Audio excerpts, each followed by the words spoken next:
to the K-Zone Baseball Development Podcast. This is episode 1. This is our maiden voyage, our first shot at this. My name is Hunter Wood. I'm here with the founder of K-Zone Baseball Development, Jimi Keating. Happy to be here. We are going to get right into it. With our maiden voyage, we want to tackle a few things. We want to talk a lot about who we are at K-Zone Baseball Development. We're going to talk about who we are and why we're doing this. We want to talk about our thoughts, our theories on developing both hitting and pitching in this game. We want to talk about the current state of college baseball and how we are currently attacking it on the recruiting end. So let's go. Once again, I said my name is Hunter Wood. I introduced Jimi as the founder of K-Zone Baseball Development because I was actually a late addition. So about a year ago at this time, I picked up my phone. I loved what Jimi was doing. I desired to have similar life positions as he, and that's what this got the ball rolling for us. So first and foremost, I'm a Christian, and this is my favorite hat to wear, the Jesus is King hat. I'm a husband, I'm a father, I'm a pastor, and then we have K-Zone. I was blessed to grow up in a family that loved me and supported me. Jimi, we have very similar stories, but also opposite stories. I never wanted for anything. Mom and Dad loved me, and they fueled my dream of playing college baseball. I went to Bull High School, graduated in 2013, went on to play 4 years at Western Kentucky University, and then I played 2.5 years of independent baseball in Utica, Michigan, the USPBL for the Beavers up there, and also I got the chance to play in the American Association for the Sioux City Explorers. So I am a testament of God's grace because I was really fortunate to travel across the country to play baseball at various different levels. But eventually I had to face the same truth that just about every baseball player has to face. I wasn't going to make it to the big leagues. I recall being in Sioux City, Iowa, traveling hours on a bus and saying to myself, what am I doing here? So when the dust settled, I realized that baseball had given me these memories, and it had taught me a lot about discipline and work ethic and consistency and how to handle all these things. But at the end of the day, I settled on this, that my identity could no longer be in a sport. It had to be in Christ. So my journey went from ending baseball, trying to figure out what I was going to do, to this thing I had actually been chasing, this fulfillment within. It can be filled by Jesus Christ and Him alone. So I actually had to take a pretty long 3 or 4 year period away from the game, and I regret that now, but of course, God knows what He's doing, but He was building me, crafting me, and I believe right now preparing me for what we're currently doing here at K-Zone Baseball Development. So now my hope in moving forward is to use the gifts God has given me to invest in others. I want to glorify God in developing athletes. I want them to be skilled at their craft, but I want them to be prepared to be men, and I want them to be men of character. So that's a 90-minute little clip on who I am. I'm going to pass it over to Jimi, and Jimi, tell us about yourself. Well, I'm glad it wasn't 90 minutes, man. We've been in here for a while. 90 minutes, yeah. Wow. It's a long time. So I am Jimi Keating. I kind of created K-Zone, and, it all took off when we really brought Hunter in, but I'll kind of start from the beginning. So I'm from the Louisville, Kentucky area, just south of there, and I didn't grow up like most guys chasing this dream grow up. So I was a private school kid, but I was on food stamps and in a single wide, and it wasn't necessarily a conducive environment to chase a dream. We'll leave it at that. That's a conversation for a different podcast. My mom, I'm very fortunate, provided a lot of safety and security throughout an unsafe and insecure situation. So my journey started as a scrawny, scared, insecure kid, okay? And as I got to high school, I had always loved baseball. It was really the main thing that gave me purpose. It was the primary thing in my identity. It was my reason why. It was my hope, okay? So as I hit high school and I had the skills to be a quality baseball player, but I was roughly 97 pounds, I realized that if this dream was actually going to be a real pursuit for me, the physicality was going to have to change. So I gained about 100 pounds in high school. I didn't know how to pitch at all. Somewhere along that line, I went from thinking I was going to be the next Alex Rodriguez or Cal Ripken to realizing that I was going to get dusted by anything over 87, and I needed to shift my gears to focusing on being a PO. I realized that I could throw a baseball better than most, a little bit more naturally than most. I had some high school success doing that. Totally misunderstood and misguided throughout all of recruiting. I knew that we didn't have money. I knew that I wasn't going to be able to go somewhere that was going to be expensive. And I knew that I still had weight to gain and strength to build. So I wanted to go to a junior college. And I committed to a junior college at the beginning of my senior year, I believe it was. Might have been the end of my junior year, somewhere in there. And I was committed there for a long time. And then things really started kind of breaking down on how am I going to afford to eat food? What car am I going to take to Illinois? I don't know how I'm going to live there. So as things started to break down there a little bit, and nobody else had been super interested, and I kind of expected college coaches to be like Santa Claus and see me when I'm working, see me when I'm shoving, and be knocking down my door, and that wasn't the case. So I ended up decommitting from junior college right before the beginning of my senior season, thinking like I'm going to go dominate these guys. I just built some new velo, and all these SEC and ACC schools are going to care so much. Just looking back on it, totally misinformed, no clue. And the new velo I built, I hadn't prepped enough on the mound, and I'm walking the house.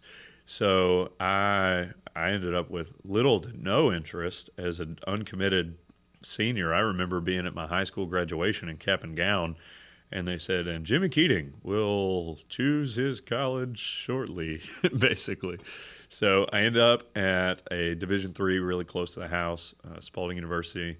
Gave me an opportunity to be home when I needed to be. Spent a lot of time on buddies' couches there in apartments and bouncing around, slept in the locker room sometimes. Just a different path than what most people would pursue pro baseball through.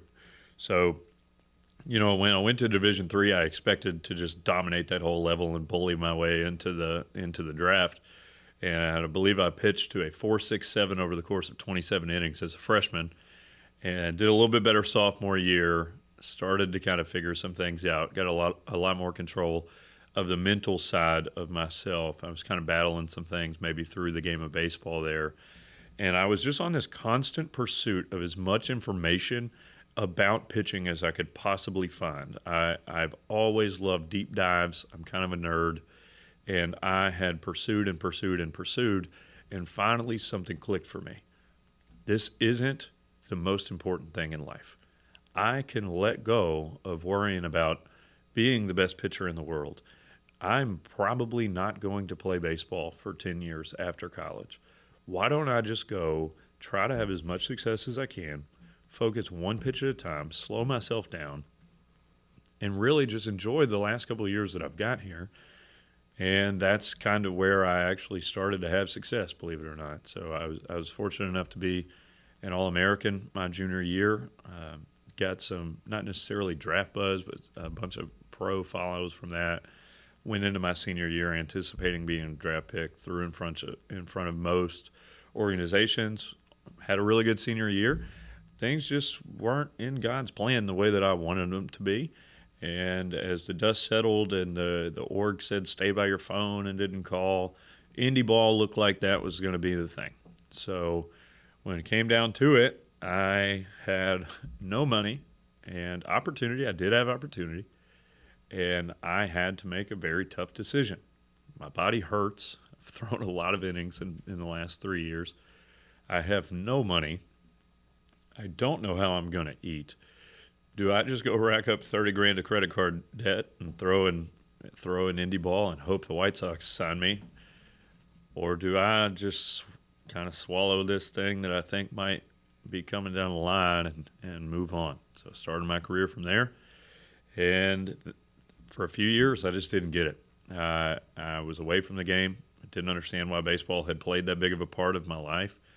And we'll cover it today, but very, very fortunate that God's plan is better than mine. So here's something I want to dive right into, because we're kind of hinting at it, so we might as well go ahead and talk about it. So as my career was still going, kind of, and Jimmy's career was coming to an end, and he was just kind of battling with what he just spoke about between injuries and the financial aspect and all that. Jimmy and I got a chance to work together for a short time, and that was kind of where this relationship developed. I would not say that we were buddies. We just were acquaintances. We'd see each other at the gym every once in a while. But the origin of K-Zone, and we want this episode to kind of be about what we do and why we do it, and what our hopes are for this. The origin of K-Zone, I'm going to let Jimmy start with this one, and I'll add my 2 cents in. It started with the desire and with a need. Jimmy, speak to that a little bit. What was the origin or the beginnings or the motivation behind developing K-Zone baseball development? Yeah, so our background is education.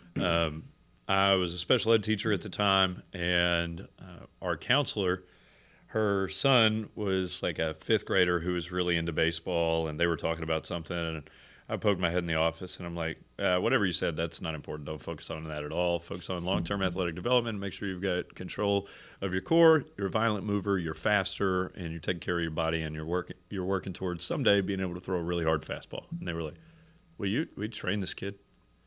I'm like, no, I don't want to do that at all. I'm still in that season of I don't understand why baseball did that to me for 20 years. Why do I have all of this knowledge in my head? Why did I pursue every single podcast and every single piece of information I could for, 20 years and didn't get it? I'm not even watching the World Series at this point. So I like the lady I work with. I like the kid, whatever. I'll reach out. This guy I know, Brandon Johnson, he runs this place, Kentucky Sports Academy. I played with him when we were kids. I'll reach out and see if I can get a lane or whatever, and we'll go in there and I'll help the kid out. Maybe we can win some games. And that's really where I started training some guys. It's about 4 or 5 years ago, and from there I wanted to help. There was like another lady I taught with whose son was apparently a stud, and I wanted to get him in. I really enjoyed that. And then they had a buddy or two, and I was training them. And I had seen Hunter doing some lessons before, and he was kind of out of it at that point. I was like the only guy really doing anything. This wasn't K-Zone. This was just like many old ball players do. I'm helping out some guys for a few bucks, and I enjoy it a little bit. But at the end of the day, trying to help family out a little bit, take care of some student debt, and help these kids that I liked. And I was pursuing the upper ranks of education at the time, and that was my plan. I was going to do that for 20 years. So I'm doing some lessons for a few years until I get this big promotion, and then things will change, and then I'll be good, right? How we have a way of planning for the future. And when I look back on it, it was pretty much entirely just based on that's how my pursuit in baseball had worked. I had to have that next thing I was working towards. And it was entirely pride-driven. God never told me I had to do that. It was for me. It was for the glorification of Jimmy Keating. That's what I was pursuing. And I had to be humbled. And not diving into it today, but I got humbled. And I spent some time really frustrated with that and reflecting and praying. And right around that time, my wife and I, we had been talking about a second baby. And I'll never forget this. I'm out on the deck, and I'm sitting there. She's asleep. She's pregnant and struggling. Our 1-year-old is asleep. And I'm like, man, I need to lean into something. I don't feel like I'm hearing what God wants me to do. And out of nowhere, I get like, hey, do you remember that 20 years of baseball I gave you, idiot? And it's like, okay, maybe there's something to that. So I was like, how could I lean into baseball? I feel like I could do a lot more for the guys that I've been working with. And there's probably something to be said, because I had been training predominantly middle schoolers at that point. It's safe, it's easy. They have the most to learn. And I was like, I got a lot of stuff I feel like I could help a high school or a college guy with. So my story doesn't make a ton of sense. And I accidentally learned a lot throughout that. I feel like I could benefit some high school guys. So let's lean into that a little bit. And at the time, I didn't know anything about digital design or social media or anything like that. So my sick, pregnant wife, who's in and out of the emergency room, I'm like, hey, I need you to make me a logo. So we're in Canva and we make a logo, and it kind of started from there. So we, for about the next 9 months, just picking up more guys, really treating it more seriously, acquiring as much or more information than I was when I was, a pitcher on my own, trying to figure out how to get better at the game. At small college level, if you played small college level, you're in pursuit of a lot of your own information. So I'm trying to do that. I dive into it, and I still have like one varsity athlete in February of 2025. And I got this idea. I was like, all right, it's K-Zone baseball development. It's not K-Zone pitching development. I know some things about hitting, but I can't train hitters. Like I can't grow that. I got to have somebody, but I need somebody that can run it on their own. I need somebody that is confident. I need somebody that's a Christian, that's going to represent what we're doing well. And I need somebody that can really just be available when I need them to be available. Is there anybody like that? I'll never forget. I'm like driving to work one day, and I was like, wouldn't it be good if there was another guy that just had like a brain full of baseball knowledge that had a really similar life to me? And I was like, Hunter would.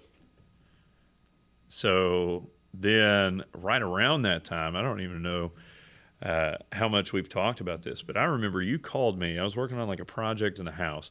You called me. I'm walking around Lowe's, and you're like, how are you doing it? Like, how's your wife staying home? So that's the origin of a lot of this.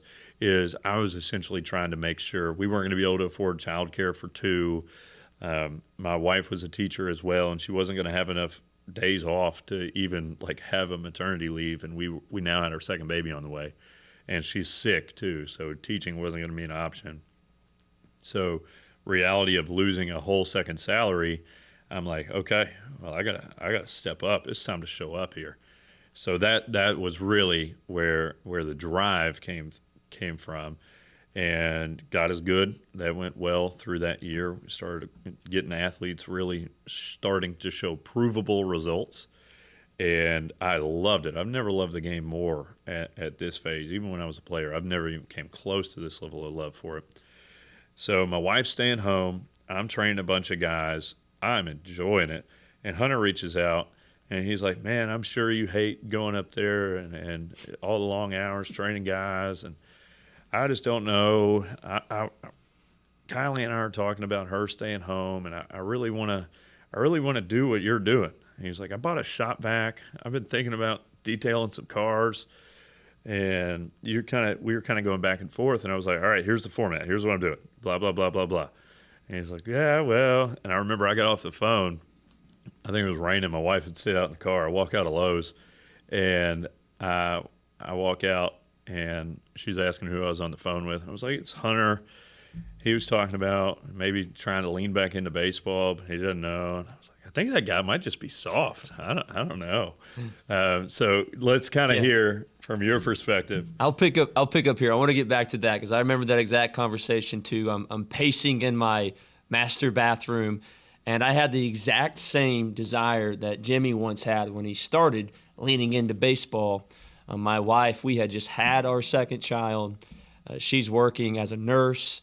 I'm in education as well, and I'm a pastor. That's a little bit of the difference in my situation is I'm a young pastor, a pastor with a lot to learn. So what I have to do is how can I balance work? How can I balance being a husband and a father? And how can I balance shepherding God's flock like this? And I don't see at that time currently any more hours in the day or in the week for this to happen.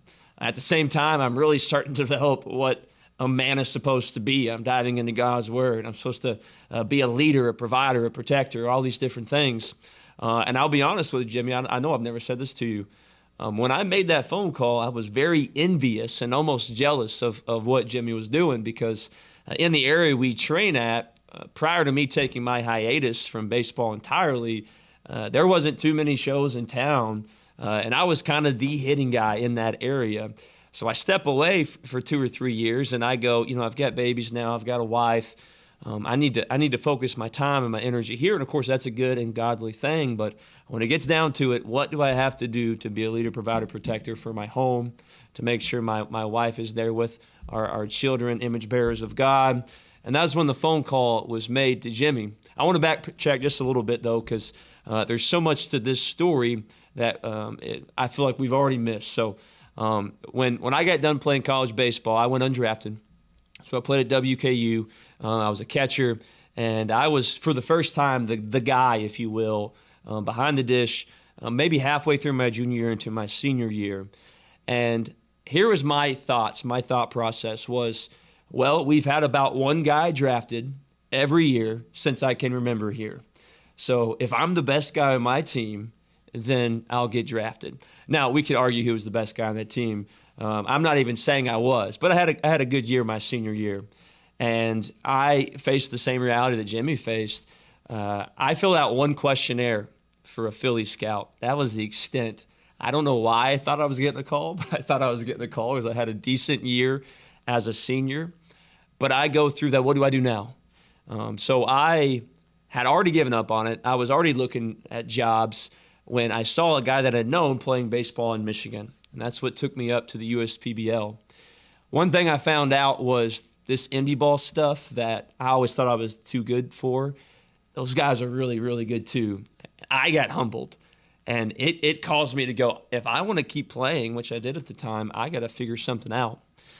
That leads to year 2. At the same time, I'm starting a college coaching career because I knew my life could be nothing if baseball wasn't involved in it.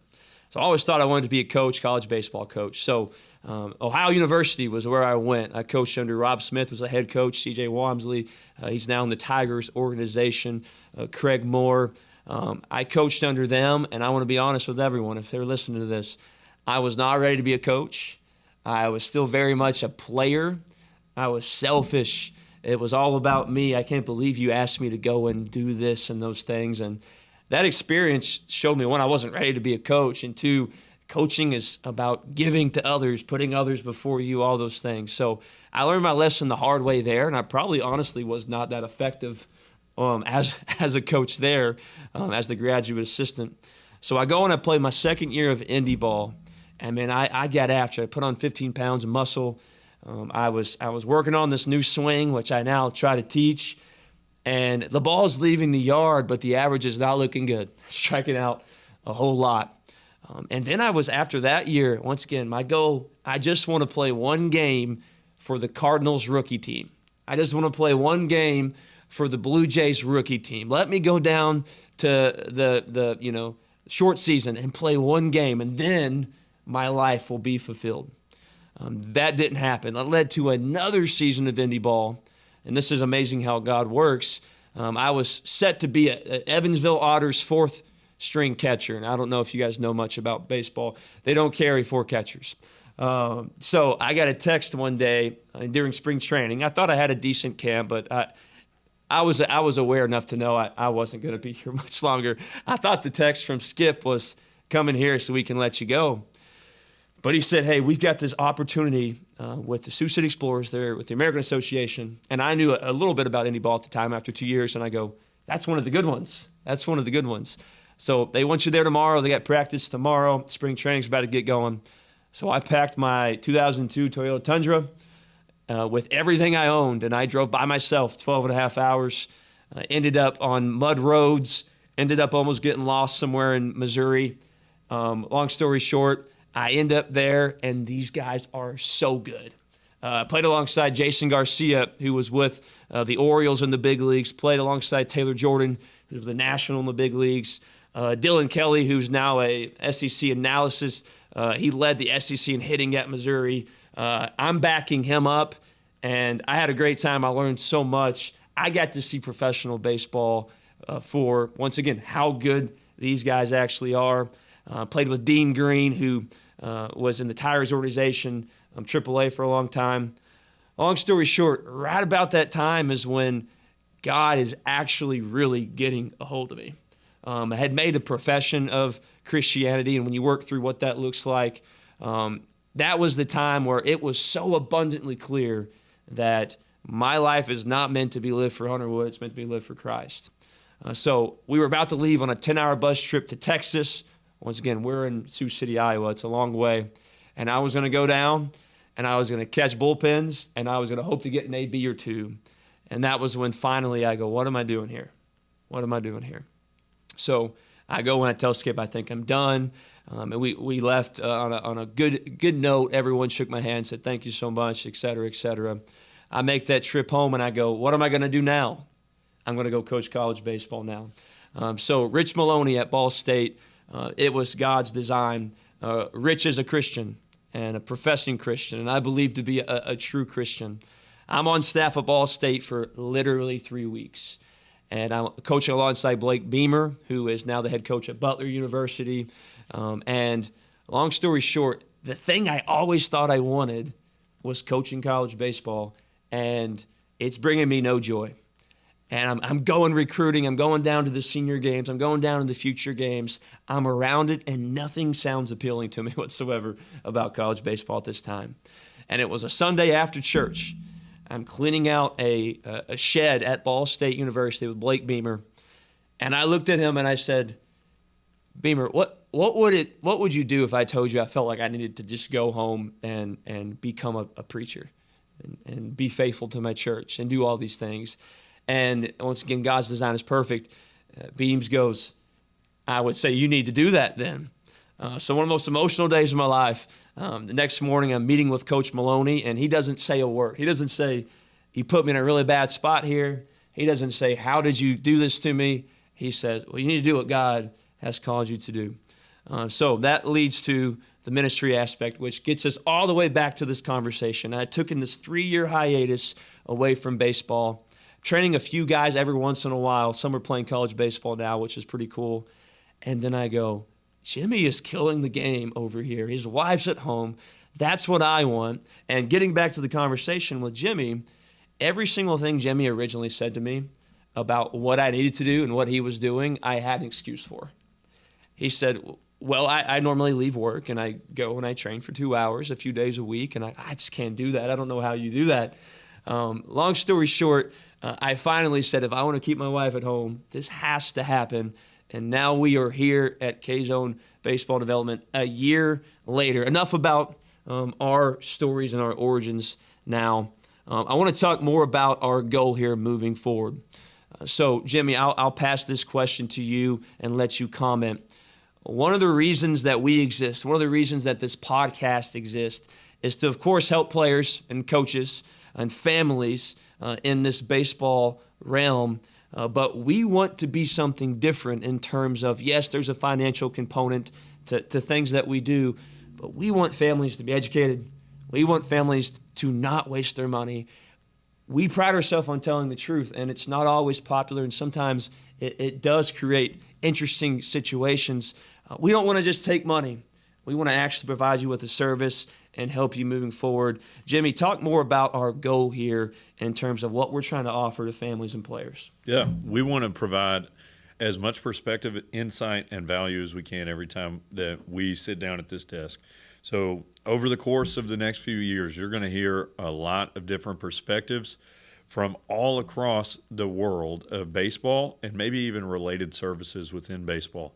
We want you to have a plan for how you can actually help your son or daughter in the game of baseball or softball, or maybe you're the athlete listening to this, understand how you can pursue this dream without sacrificing the life from 23 plus. So, I did things in my baseball career that impacted adulthood me. I've learned from those. I share those now for a living. Hunter, same story. There's things that we would do differently in the past. That's where a lot of our insight comes from. We want you provided with as much actionable advice as possible. Okay, so we're gonna cover things that you're wasting money on. That'll be talked about. We're gonna cover things that as a player you're probably neglecting because it's too hard. Okay, we're gonna cover the reality of how much talent is actually out there. Our next episode, we're gonna have a junior college recruiting coordinator on, talking about how good and how hard those guys actually work. We're going to talk about all sorts of different things that all stem to the one goal of you having an opportunity for yourself as a player or yourself as a parent to guide your player towards the 100th percentile outcome of how good they may be able to be, not only as a player but as a person, without leveraging your family on it, without leveraging your finances on it, and without setting yourself up for student loan debt that's going to be attacking you until you're 56 years old. Absolutely. And that's what one thing Jimmy said I want to get in on as well. We understand with families in youth baseball, and certainly with families that maybe don't have as extensive as a background as we have in the sport of baseball. A lot of families, they just don't know. And what they see is the new shiny thing. They see their child playing at a high-level SEC school, a high-level ACC school. They see them playing for the Atlanta Braves one day, and they want to do absolutely everything they can to help their child do that, but they fall into some common pitfalls. And there is, unfortunately, in this space, there's a lot of things that we would call eyewash, which is a good old baseball word to mean you just wash your eyes clean of it because it's not helpful. We want to be super forthcoming. We even want to be direct sometimes, maybe to a fault, and try to keep you guys away from making these mistakes and fill you guys with actual knowledge that will help you achieve whatever the dream is. And I also want to say this. We also train guys every day, and we understand it, and we try to make it abundantly clear to them too. The end of this is probably not going to be a 15-year major league career. It's probably not. But if you have this youth, if you have ages 10 through 18 with your son, what can you do to help them become the man they need to be? What can you do to help them become the employee and the father that they need to be? So there's so much of that tied in what we do here at K-Zone. So that is our goal, and that is our mission. And I know anytime we communicate with a family or with a player, we want to give them actual information, not fluff. And once again, I said this earlier, I want to make it clear, of course, there's a financial component to all things that you do in life. You can't drive to work without buying gas. That costs money. But we really don't want this to be a cash grab. We want to be giving you what you need to ensure you're not putting your family at risk chasing a baseball dream that probably will not end with the New York Yankees. We want you guys to have a great experience. We want you guys to get the training and the help that you need. So with this being said, I want to transition a little bit to our philosophies, because Jimmy heads up the pitching aspect of K-Zone baseball development. I head up the hitting, and we talk more about some of the other services that we give as well. So I want to throw it over to Jimmy. Jimmy, I don't know if he said this, was a Division III All-American. I have seen Jimmy even at 30 years old as of last week. I'm 29. 29. He's almost 30. I've seen him at 29, very close to 30 years old, still be very, very effective throwing a 5-ounce baseball. So, Jimmy, tell us about the pitching philosophy that you'll train just about all your guys with and what we can expect. Yeah, so first things first, I can't get Hunter out. He hits switch. I dice up righties. Lefties hit me well. He's like 8 for 10 lifetime or something like that. I'm sure he'll mention that at some point. Yeah, we are not podcasters. We have literally no clue what we're doing here with these headphones on. So if you're listening at home and we sound like garbage, just fight through it, man, because we're going to do what we can so that you know what you're doing in the game of baseball. So I run all the pitching. As we currently sit in 2026, I run all the pitching, and we are boots on the ground. We are sweating with guys.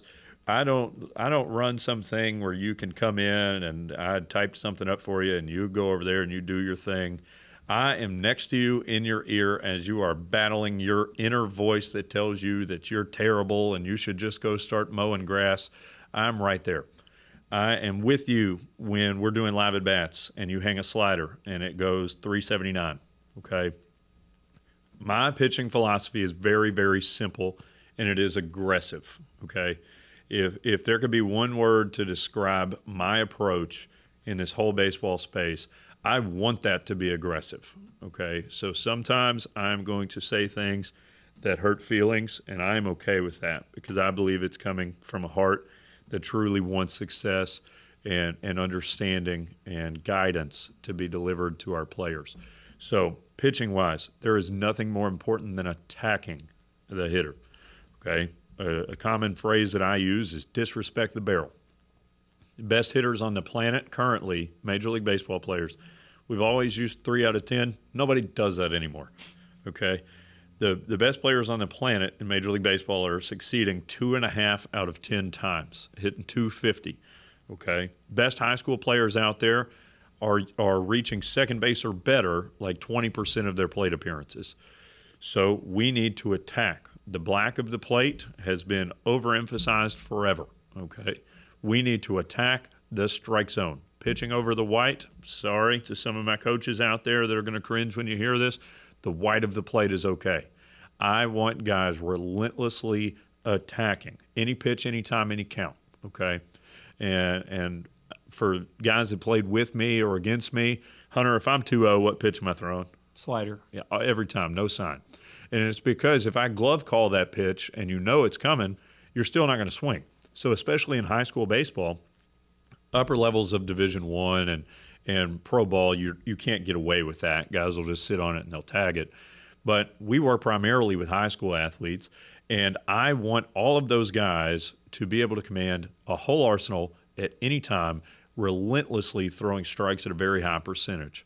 I don't want anybody being too cute or scared to go over the white of the plate. When we have that white of the plate fear, what ends up happening is we're trying to throw the ball as far from the center of the strike zone as we can, and then we're just walking guys, we're giving free 90s, and then after we walk 2 guys, we're 2-0 to the next guy, and we have to throw a get-me-over fastball, and that's how you give up the 3-run bomb, okay?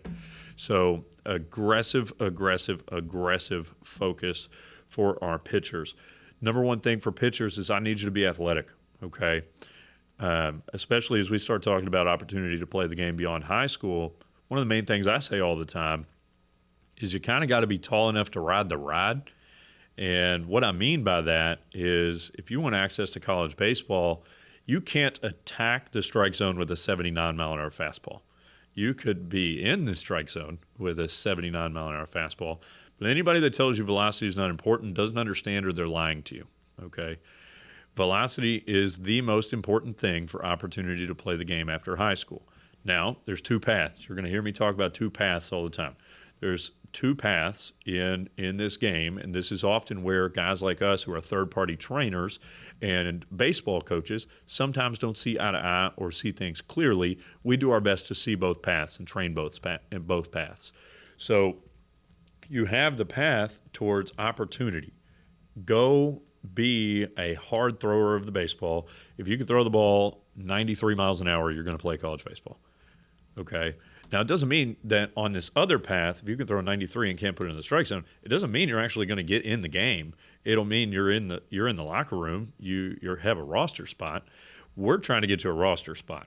So a lot of what we have to focus on is how hard do you have to hit the ball to be able to play college baseball? How fast do you got to run to be able to play college baseball?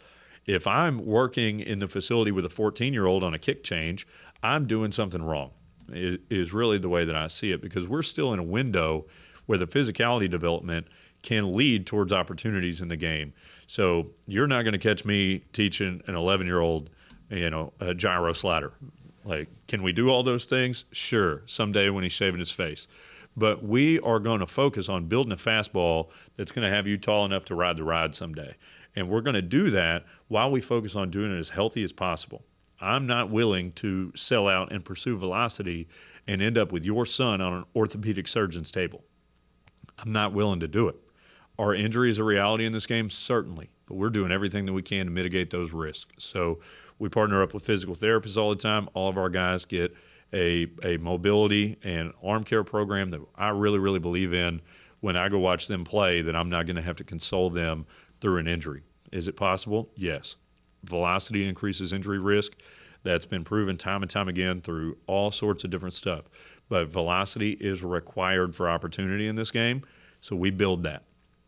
But at the end of the day, my best pitchers, the guys that I'm the most proud of, the guys that we're sending to the best opportunities, they usually command a breaking ball for a strike and can throw that 0-0, 3-0, it doesn't matter. And that third pitch is something that we're usually trying to touch on as we finish off a commitment. So a lot of guys are 11 trying to have a 4-pitch mix, when in reality, I just need you to be able to fling a violent fastball at the strike zone and put it where you want to, and then we'll do all the other stuff later. So, Hunter, kind of what's the approach on the offensive side for you? So the offensive side, it's long set. I still agree with it. I don't know if there's any good arguments. Hitting is the hardest thing to do in sports. And one of the perspectives, and I'm sure you'll speak about this more too, Jimmy, that has really helped me as a hitting coach is I have tried it all. I really have. So thinking of myself as a hitter, I was physically mature as a high school player.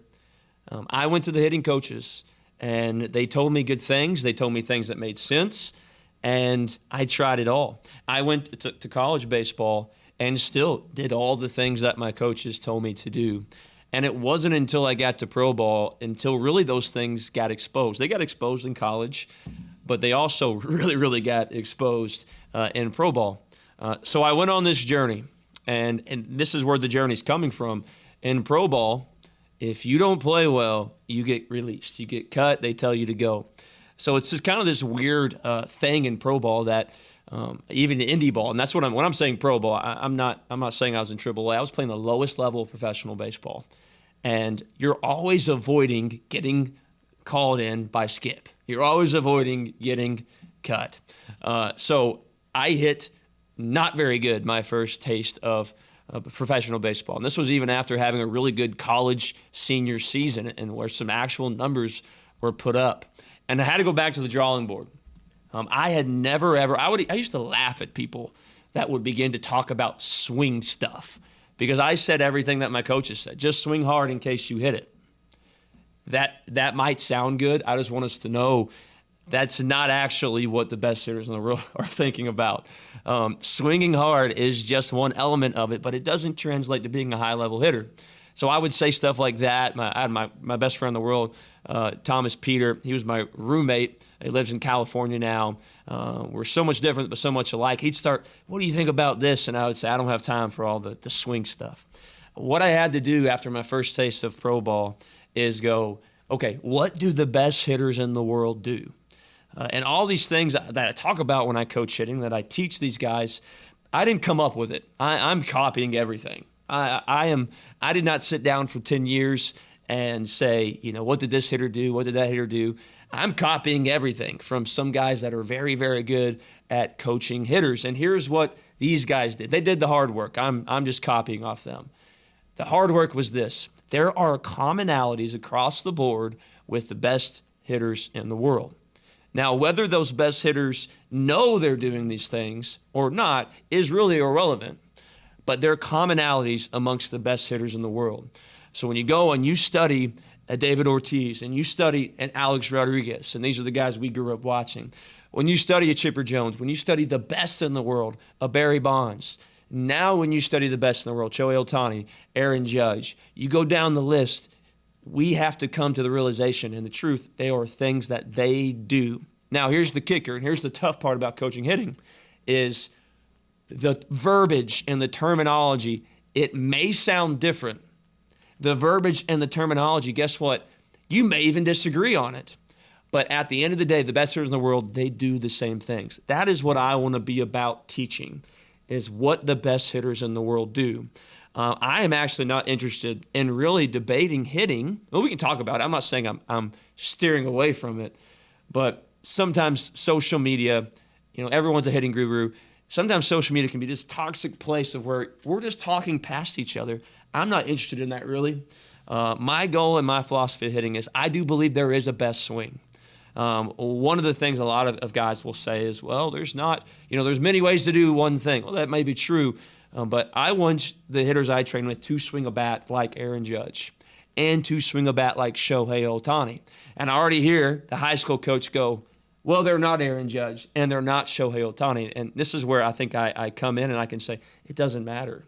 Because if you give me that 5'8" outlier, we'll give it 5'6 and a half, Jose Altuve, guess what? He does the same stuff. There is a reason that they are successful at hitting, and we want to get to the bottom of what is causing that success. Is it elite athletic ability? Absolutely. I would say I was a moderate athlete. a moderate athlete in comparison to the best in the world. Did that help me as a hitter?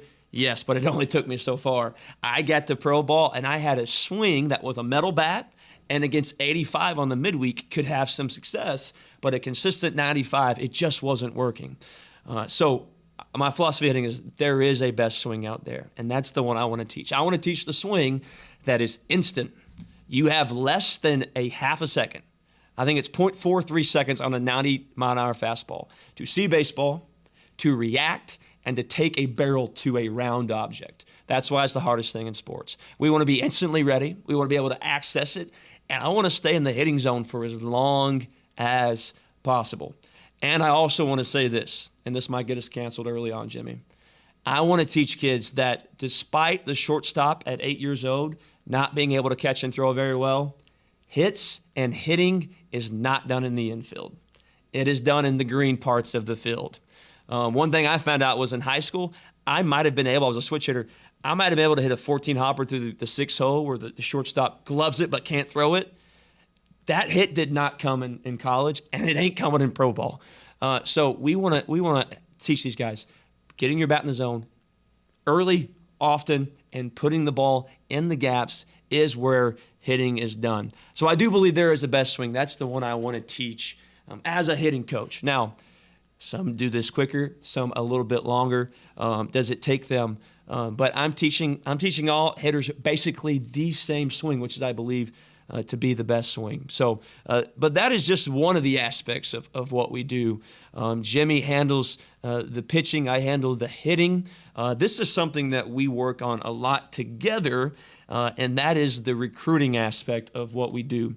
So, Jimmy, I want to kick it to you just for a second, and I'll put my 2 cents on this topic as well. From K-Zone Baseball Development, how are we trying to impact the recruiting realm for high school players right now? Yeah, so one thing Hunter doesn't give himself enough credit on is his ability to teach, his ability to connect to what a player is experiencing and what they're doing in their swing or what they desire for their first year of college.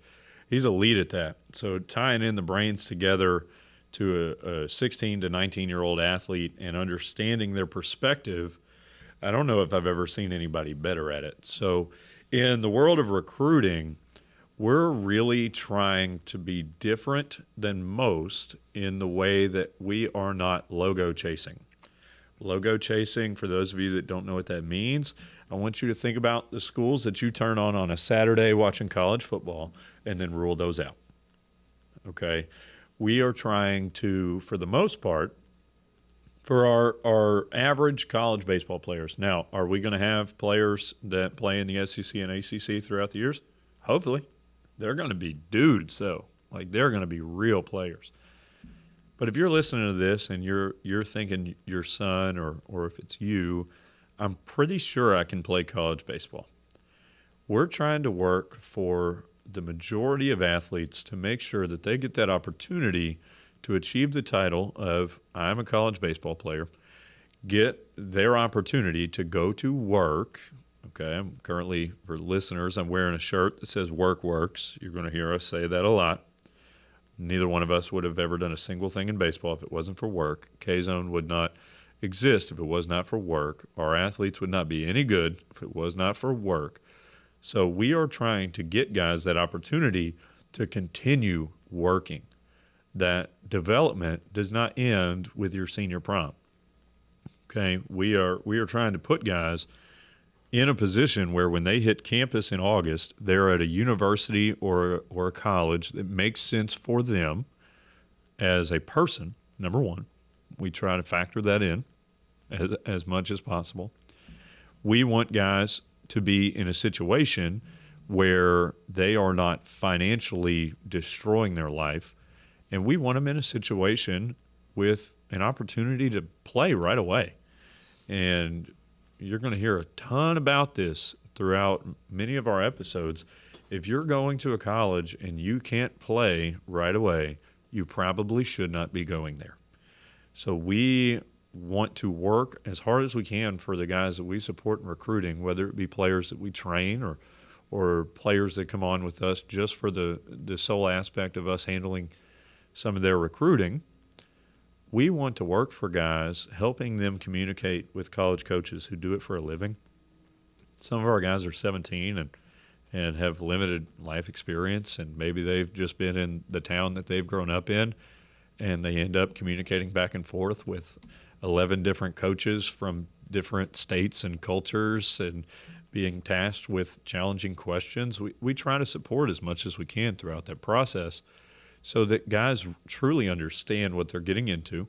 We're always going to be real with guys, but we really want opportunity, fit, and financial fit is really what we're after. So, Hunter, what are some of the recruiting misconceptions that we have learned throughout this thing, and how have you really started to go to work to combat some of those misconceptions?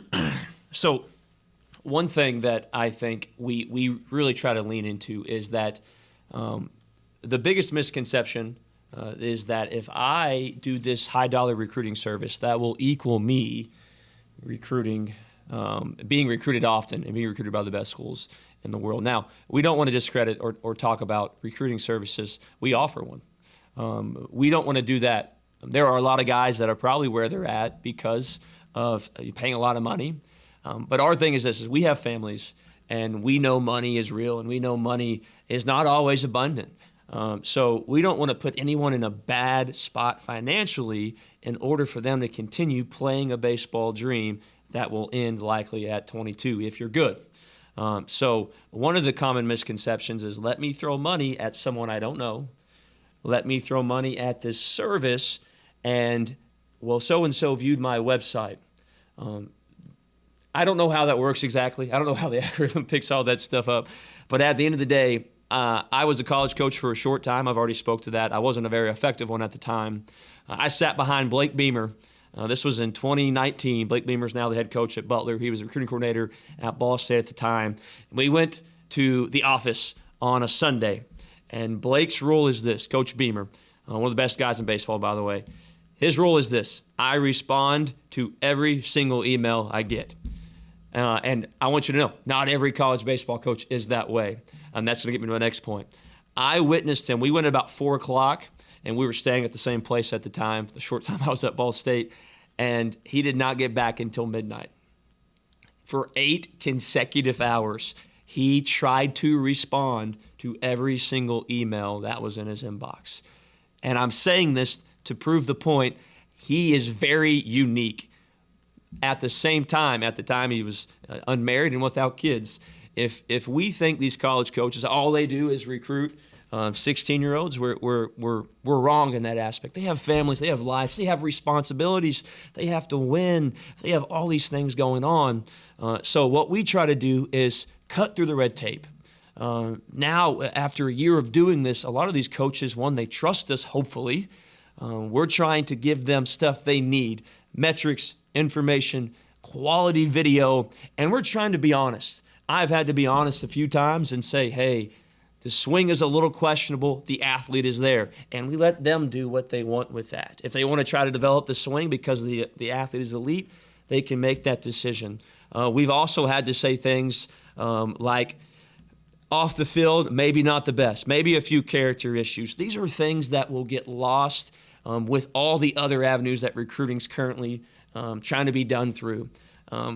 Diving into the inbox of a college coach is probably not effective. What I have found, as I've had to do that to create some of these connections, is most won't even check it.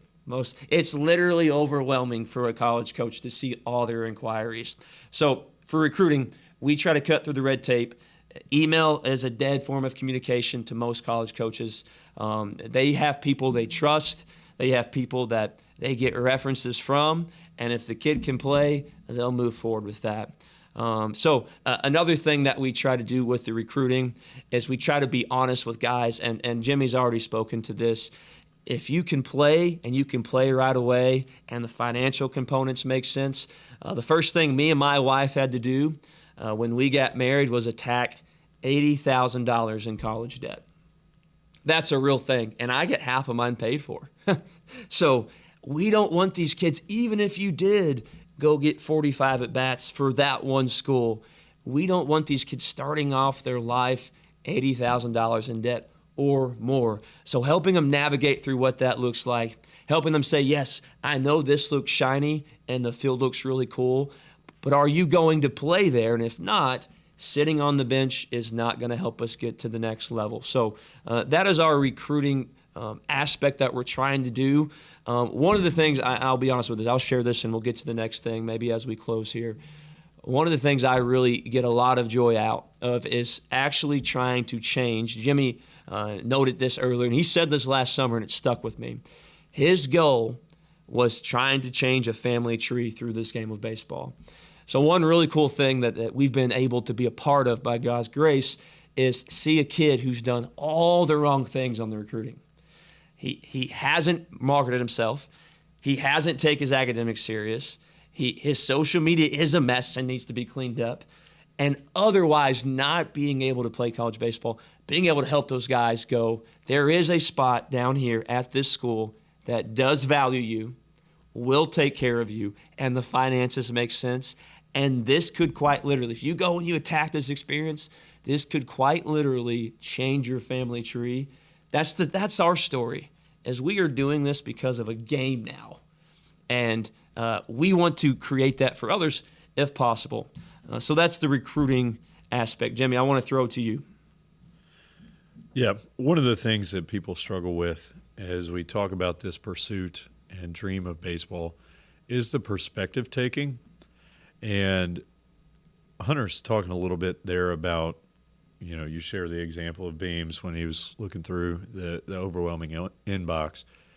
It's different when someone texts you and says, hey, I think this guy can play for you.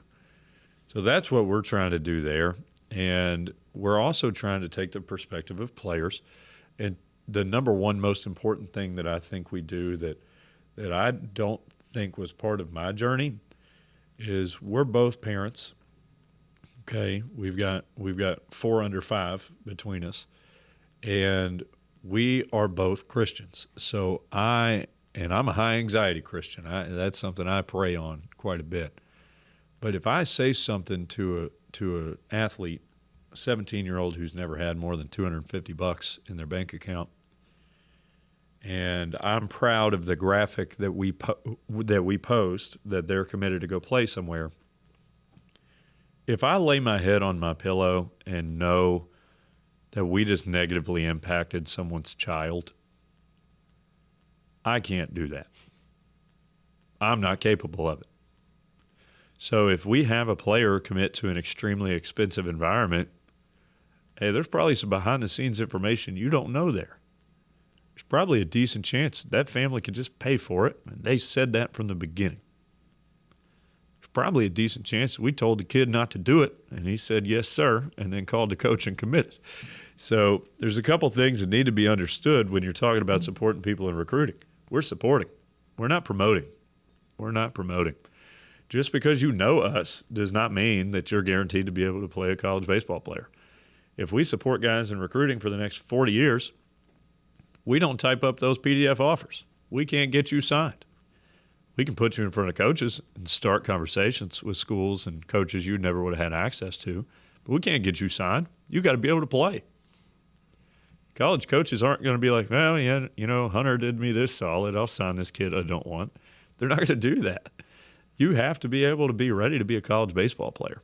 And the perspective taking is where when we start taking a look at youth baseball, if you're a youth baseball player or parent out there, man, just know almost all of it's wrong. So that'll be a topic for a later date. But if you're taking on the perspective of a college coach and your son is 13 and you've gotten on a plane for baseball before, or you've paid for an exposure event, I need you to actually think about if you were a college recruiting coordinator. Okay, and we understand that most of the families that are going to be listening to this don't understand how that recruiting calendar works, and that's one of the main reasons this podcast exists. Okay, we're recording this in February of 2026. College baseball has been underway. We're going into weekend 3. The college recruiting coordinator right now is evaluating how well they've done of building a roster that's supposed to go compete for a national championship. And if that roster is a total flop right now, they are likely preparing to hit the summer portal hard and course correct now, or they may find themselves selling used Cavaliers somewhere and out of college coaching. Okay, so the sophomores in high school are far from relevant because this guy's not even sure he's going to be coaching by the time those kids get to college. So then, after the portal, it's going to be, hey, are there any unsigned seniors out there still? Like somebody didn't get signed by the school that they were committed to? Are there any scraps I can find real quick to fix this roster? And then that December 1st portal opens up after that. So that's the next focus. We have talked to schools who are no longer even considering high school recruiting. And many schools, and a lot of your big SEC and ACC schools, are still talking about how the high school player is the foundation of their program. And for many, that is true. That is true. But if you are a coach out there fighting for your coaching career to win baseball games, 22-year-olds are better at winning baseball games than 18-year-olds, and that's a fact. And that's going to remain a fact. So if your son is 13 and you're spending $400 to take him to an event, you should quit doing that. You should just quit doing that because he is likely 3 or 4 years away from being relevant to any college coach. So everything that you're doing before that, unless it's money spent on developing him into the body, the skill set, the mindset that's going to be required to have success at the collegiate level, then you're wasting your money.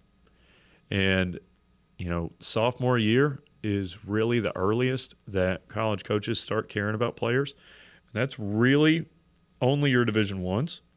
So if, and anytime you hear college coaches on podcasts or speaking events, they very rarely share like velocity requirements or 60-yard dash requirements.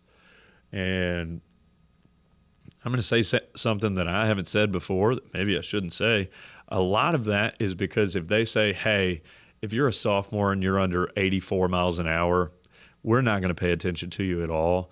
A lot of that is because they need guys that throw slower to come to their camps so they can fund their assistant coaching positions. Maybe I shouldn't say that. I'm probably going to make a couple buddies of mine upset with that one.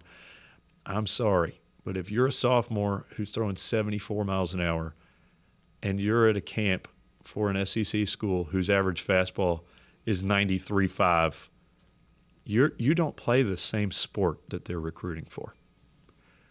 So they've likely scratched you off a list, or just they're waiting for you to finish throwing.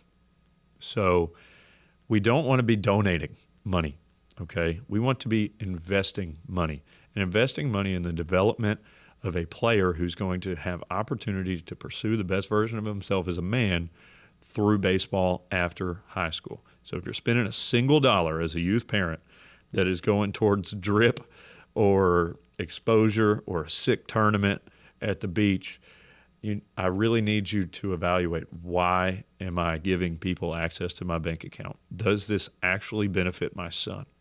Because the reality of it is, it's likely not. So, Hunter, we really are trying to use the opportunities that God has given us to impact athletes' lives directly. If there is a 2026, that's current senior class, if there's an uncommitted senior out there that we believe could be a college baseball player, what should they do right now? So right now, 2026 uncommitted, end of February. A lot of schools are done with 2026s, but we've also found a lot still need to fill out a few spots on their roster. So if you want to play college baseball, touch base with us, reach out to us, and we will go through the proper communication and hopefully be able to assist you in that because time is running out effectively. So I've got a few coaches right now I'm still in contact with. We need guys. They need arms really bad. They need guys that can throw in the mid-80s really, really bad right now. Left-handed arms, even better. if you're a left-handed arm, please touch base with us, because we can help land you probably at a lot of places right now. So reach out to us, touch base. We really just want everyone to have a positive experience with this game, maximize their potential, glorify God, all in the end. So what you've heard today, hopefully, is the origins of K-Zone baseball development, kind of our hitting philosophy, our pitching philosophy, and how we do things. And you've also heard us hopefully speak some very important truth that may feel uncomfortable, but it's the truth that we wish we were told, and we want to tell our families that we work with. So hope you've enjoyed it. We've got a lot of really awesome guests lined up, a lot of different topics. Excited about our next one coming out, recruiting coordinator at Walter State. Once again, my name is Hunter Wood. This is Jimi Keating. This is the K-Zone Baseball Development Podcast. And at the end of the day, work always works.